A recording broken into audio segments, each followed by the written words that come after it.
कल से शुरू करूंगा। आप में से हर बंदा अपनी जिंदगी में ये लफ्ज कभी ना कभी तो कहता है कि मैं ये काम कल करूंगा, लेकिन वो कल कभी भी उसकी जिंदगी में नहीं आता। रीजन है उसकी प्रोक्रेस्टिनेशन। हर बंदा अपनी जिंदगी में कोई ना कोई मोटिव लेके आता है, कोई ना कोई गोल लेके आता है कि मैं कभी ना कभी इस काम को करूंगा, मैं कभी ना कभी ये गोल अचीव करूंगा, लेकिन हर चीज जो है वो पीछे रह जाती है, उसकी प्रोक्रेस्टिनेशन जीत जाती है। जब तक तुम अपनी जिंदगी में इस प्रोक्रेस्टिनेशन के लफ्ज को खाली नहीं कर देते, अपने डिक्शनरी में से इसे निकाल नहीं देते, तब तक तुम अपनी जिंदगी में अचीवमेंट्स नहीं कर पाओगे। क्योंकि प्रोक्रेस्टिनेशन एक बंदे के ड्रीम्स, एक बंदे के ख्वाबों को खत्म कर देती है, उसके मोटिव्स को कुचल।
गवादर से सिर्फ 130 किलोमीटर के फासले पे बलूचिस्तान में एक इलाका मौजूद है पसली का।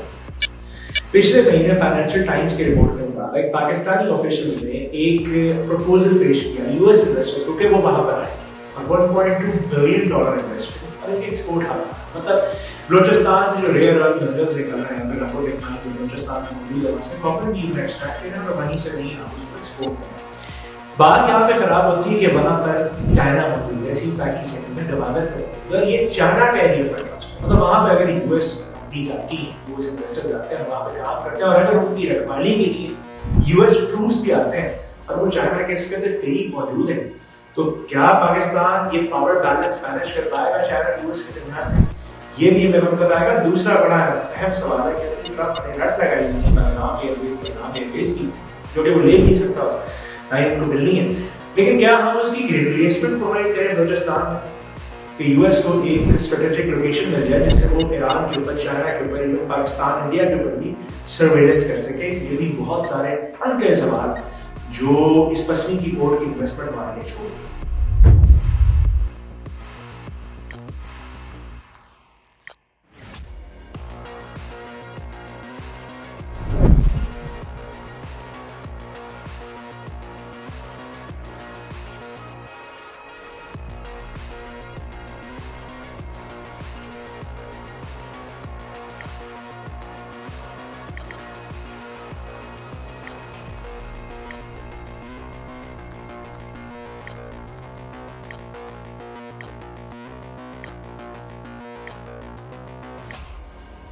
बाईस फरवरी 1946 को तकरीबन 27 अमेरिकन एजुकेशनल एक्सपर्ट्स की टीम आती है जापान, जिसका काम ये होता है कि ये जो एजुकेशन रिफॉर्म्स का ड्राफ्ट है इसको इम्प्लीमेंट किया जाए, एक करिकुलम डिज़ाइन किया जाए जिसमें जापानीज़ मॉडल सब्जेक्ट सूशन को उनके सब्जेक्ट्स में से निकाला जाए।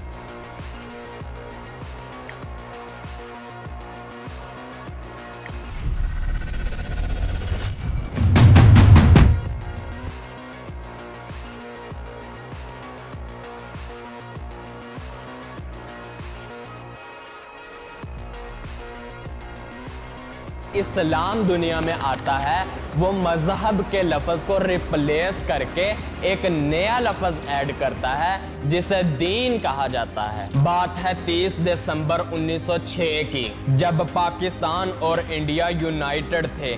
बंगाल के शहर ढाका में मोहम्मदन एजुकेशनल कॉन्फ्रेंस हुआ करती थी, जो कि 2 डेकेड से चलती आ रही थी। तब सबसे पहले ये बात उठाई गई थी कि इंडिपेंडेंट इंडिया में हिंदूज की डोमिनेशन ज़्यादा होगी, हमें मुस्लिम्स के लिए कुछ अलग सोचना होगा। सो मोहम्मदन एजुकेशनल कॉन्फ्रेंस की 20th सेशन में ऑल इंडिया मुस्लिम लीग की बुनियाद रखी जाती है। उस वक्त वहां पर 65% हिंदूज रहते थे और 27% मुस्लिम्स रहते थे। नॉर्थ वेस्ट और नॉर्थ ईस्ट में मुस्लिम पॉपुलेशन ज्यादा थी, जैसे केपीके में 94%, बलोचिस्तान में 87%, सिंध में 71%, पंजाब 57% और बंगाल में 55% मुस्लिम रहते थे।